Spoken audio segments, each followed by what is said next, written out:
প্রিয়াঙ্কা গান্ধীর পর এবার আরজিকর মেডিকেল কলেজ ও হাসপাতালের ঘটনা নিয়ে মুখ খুললেন লোকসভার বিরোধী দলনেতা তথা কংগ্রেস সাংসদ রাহুল গান্ধী।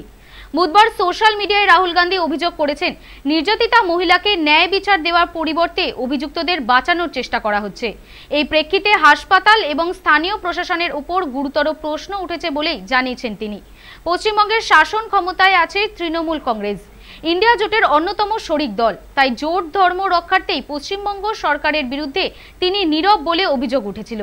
মঙ্গলবার কলকাতা হাইকোর্ট এই মামলার তদন্তভার সিবিআইকে দিয়েছে, আর তার একদিন পরই এই ঘটনার বিষয়ে মন্তব্য করলেন রাহুল গান্ধী। রাহুল লিখেছেন, কলকাতায় এক জুনিয়র ডাক্তারকে ধর্ষণ ও হত্যার নৃশংস ঘটনায় গোটা দেশ হতবাক। যেভাবে পরতে পরতে তার বিরুদ্ধে হওয়া নিষ্ঠুর এবং অমানবিক কাজকর্মগুলি প্রকাশিত হচ্ছে, তাতে চিকিৎসক সম্প্রদায় এবং মহিলাদের মধ্যে নিরাপত্তাহীনতার পরিবেশ তৈরি হয়েছে। রাহুল আরও বলেছেন, এই ঘটনার ফলে ভাবতে হচ্ছে, মেডিকেল কলেজের মতো জায়গায় যদি ডাক্তাররা নিরাপদ না থাকেন, তাহলে বাবা মায়েরা কিভাবে তাদের মেয়েদের পড়াশোনা করতে বাইরে পাঠাবেন। নির্ভয়া মামলার পর ধর্ষণ সংক্রান্ত আইন কঠোর করা হয়েছিল, তারপরও এই ধরনের অপরাধ রোধ করা যাচ্ছে না।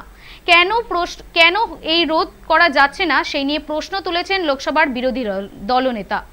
হাতরাস থেকে উন্নাও, কাঠুয়া থেকে কলকাতা, মহিলাদের বিরুদ্ধে এই ধরনের অপরাধের ঘটনা ক্রমেই বাড়ছে। কিভাবে এই অপরাধ বন্ধ করা যায় সেই বিষয়ে প্রতিটি রাজনৈতিক দল এবং সমাজের প্রতিটি অংশকে নিয়ে গুরুতর আলোচনার আহ্বান জানিয়েছেন তিনি। এই ঘটনার দোষীদের দৃষ্টান্তমূলক শাস্তি দেওয়ার দাবি জানিয়েছেন কংগ্রেস নেতা।